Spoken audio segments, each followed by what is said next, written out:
प्यास पार्ट 2। और उसके बाद वो जंगल एक बार फिर से सुमन की चीखों से गूंज उठा। लेकिन आज की रात सुमन की चीखों को सुनने वाला वहां पर कोई भी नहीं था। अगर वहां पर कोई मौजूद था तो बस हरिया, जो कि अब एक भेड़िए में बदल चुका था। सुमन के बालों को पकड़कर घसीटते हुए वो जंगल के बीचों बीच एक जगह पर ले जा रहा था। अगली सुबह गांव में। अरे भाई, पता नहीं क्या बात है, अपने गांव का हरिया किसान और उसकी पत्नी सुमन दोनों गायब हैं। दोनों का कोई अता पता नहीं। अरे कैसी बातें कर रहे हो भाई, ये कब हुआ है? अरे पूरे गांव में खबर फैली पड़ी है। कल रात को दोनों खेत की तरफ जा रहे थे, लेकिन लौटकर आए ही नहीं। तो हो सकता है अपने खेत पर होंगे। पूरा गांव ढूंढ कर आया है भाई। जानते हो क्या मिला वहां पर? क्या हुआ भाई? क्या मिला? बताओ हमें, क्या मिला? अरे हरिया की पत्नी सुमन के कपड़े पड़े हुए थे। शरीर का एक एक कपड़ा फटा हुआ झोपड़ी के बाहर पड़ा था, लेकिन दोनों पति पत्नी का कोई पता ठिकाना नहीं था। अरे भाई, लेकिन उसका जो दोस्त है ना रामू किसान, उससे पता करके आते हैं ना। अब तक तो दोनों साथ ही खेत पर जाया करते थे। हाँ, हमें उसके घर जाना चाहिए भाई। चलो वहाँ चलते हैं, चलो। वो सारे लोग रामू के घर पर पहुंचते हैं। रामू अपने घर के बाहर बैठकर हुक्का पी रहा था। आज सारे के सारे लोग टोली बनाकर मेरे घर क्यों आ रहे हैं? क्या कोई मर गया क्या भाई? अरे कैसी बातें कर रहे हो? तुम्हारा सबसे अच्छा दोस्त हरिया और उसकी पत्नी गायब है और तुम यहाँ बैठकर हुक्का पिए जा रहे हो हैं? रामू ने अजीब सी नजरों से उन सब गांव वालों की तरफ देखा, जिसकी वजह से वो लोग एक बार के लिए डर गए। गायब है? अरे गायब नहीं है, मुक्ति मिल गई है। उन दोनों को मुक्ति मिली है। इस दुनिया में आकर हर इंसान पाप करता है और उसे उसके पापों के लिए मुक्ति मिलना बहुत जरूरी है। अरे ये कैसी बहकी बहकी बातें कर रहे हो भाई, हैं? और इसका चेहरा अजीब सा क्यों लग रहा है? लगता है दोस्त के मरने का गम बैठ गया है। पागल हो गया है शायद ये पागल। ये बात सुनते ही रामू चीख कर जोर से चिल्लाते हुए कहता है, पागल मैं नहीं हूँ, पागल तुम सब हो। और ये शैतानी जंगल अब तुम में से किसी को नहीं छोड़ने वाला, सबको खा जाएगा। याद रखना मेरी बात। शैतानी जंगल? कैसा शैतानी जंगल? लगता है रामू पागल हो चुका है। हमें यहाँ से चलना चाहिए भाई। चलो। तभी रामू की पत्नी बाहर आती है। नहीं, आप लोग इनकी बात का बुरा मत मानिए। 2 दिन पहले हरिया के साथ खेत पर गए थे। जब से वहाँ से आए हैं तब से ऐसी ही बातें कर रहे हैं। भगवान जाने ऐसा क्या देख लिया उन्होंने, खेत में कुछ भी बड़बड़ाते रहते हैं। लेकिन गांव के लोगों ने कमला की कोई बात नहीं सुनी और वो सब वहां से चले गए। रात अब धीरे धीरे ढलने लगी थी। तभी अचानक किसी ने धीमी सी आवाज में रामू को पुकारा। रामू, आ जाओ, मैं तुम्हारा इंतजार कर रहा हूँ। और सुनो, अपनी पत्नी को साथ लेकर आना, नहीं तो काम अधूरा रह जाएगा। ये आवाज सुनते ही रामू के चेहरे पर शैतानी मुस्कुराहट आ जाती है। वो धीमे कदमों से अपने घर के अंदर आता है। क्या हुआ? तबीयत ठीक है ना अब आपकी? मैं तुझे अपने साथ खेत पर ले जाने आया हूँ, चल। मैं तुम्हारे साथ कहीं नहीं जाने वाली। मुन्ना गहरी नींद में सो रहा है और उसे अकेला छोड़कर मैं तुम्हारे साथ खेत पर नहीं आ सकती। वैसे भी तुम्हारे उन खेतों में भगवान जाने कौन सा राक्षस घूम रहा है, मुझे तो डर लगता है। रामू गुस्से में दांत पीसता अपनी झोपड़ी से बाहर आ जाता है और कमला गहरी नींद में अपने बच्चे के साथ सो जाती है।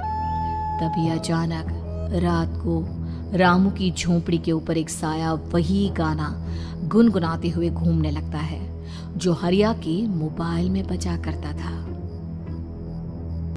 मैं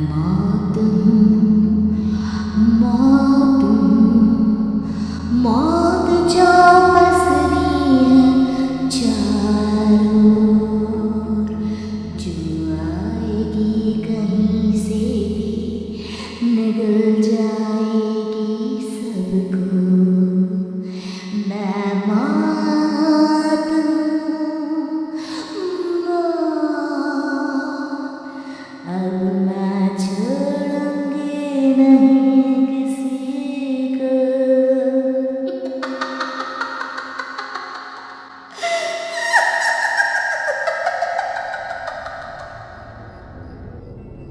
ये आवाज सुनकर रामू की पत्नी कमला की आंख खुलती है और वो देखती है कि उसका मुन्ना अपनी जगह से गायब था। कमला चीखते हुए बाहर दौड़ कर आती है।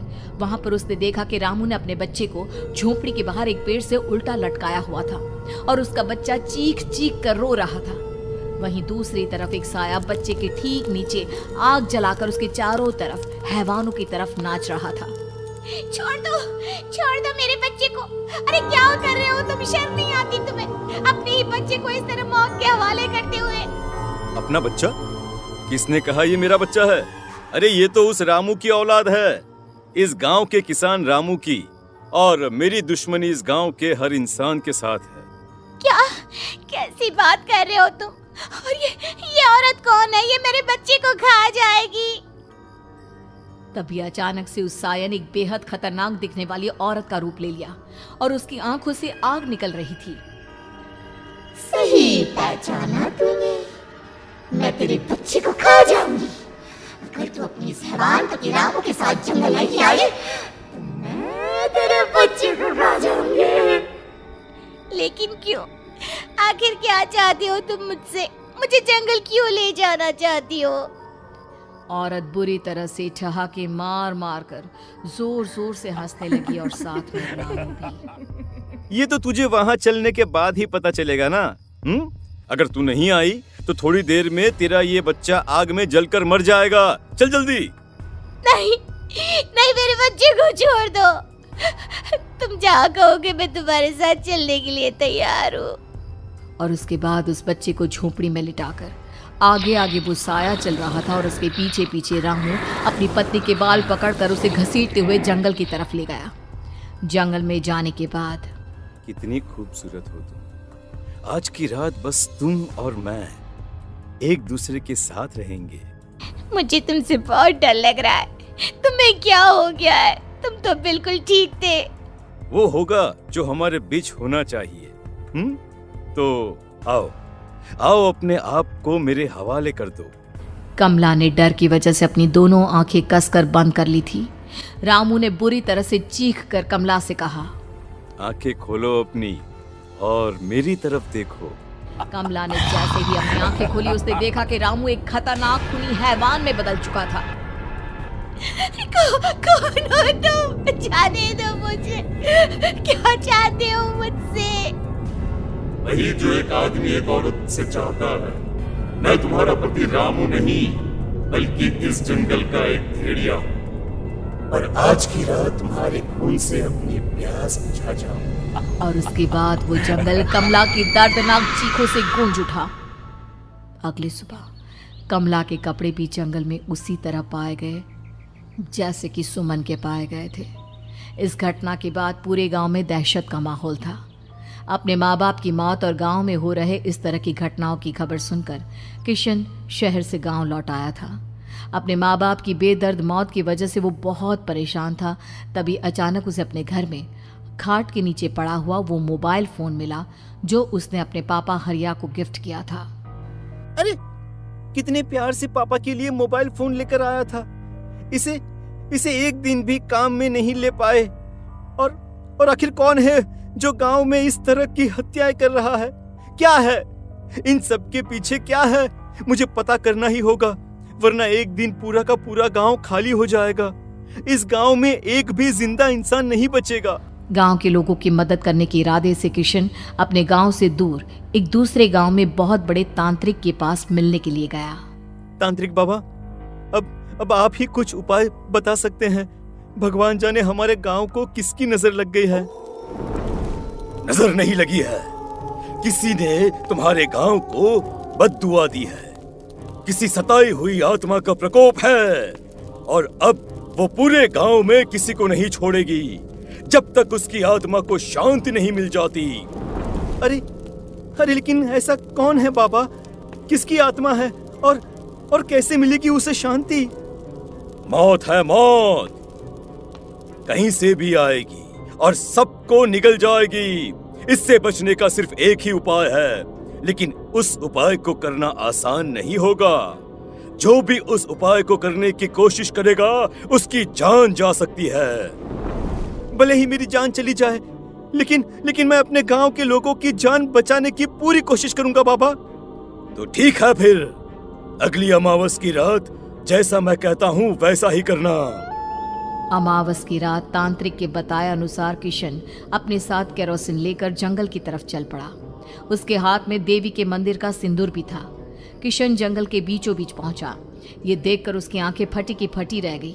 वहां एक उबलते पानी का तालाब था और कई लोगों की लाश लटक रही थी। किशन की माँ बाप की लाश भी वहीं थी। माँ, बापू, क्या हो गया? ये क्या हो गया? तभी वहां पर एक औरत और आदमी आते हैं। उन्हें देखकर किशन चौंक जाता है। गोपाल काका, आपकी तो 5 साल पहले मौत हो गई थी। और निर्मला काकी, आप? हाँ, मौत तो हो गई थी, लेकिन तुम ये नहीं जानते कि हमारी मौत कैसे हुई थी। क्या कहना चाहते हैं आप? कुछ नहीं, बस ये जान लो कि अब इस गांव में कोई जिंदा नहीं बचेगा। लेकिन क्यों काकी? क्योंकि 5 साल पहले इन गांव वालों ने मुझे डायन बताकर पत्थर मार मार के मार डाला। मेरी कोई गलती नहीं थी।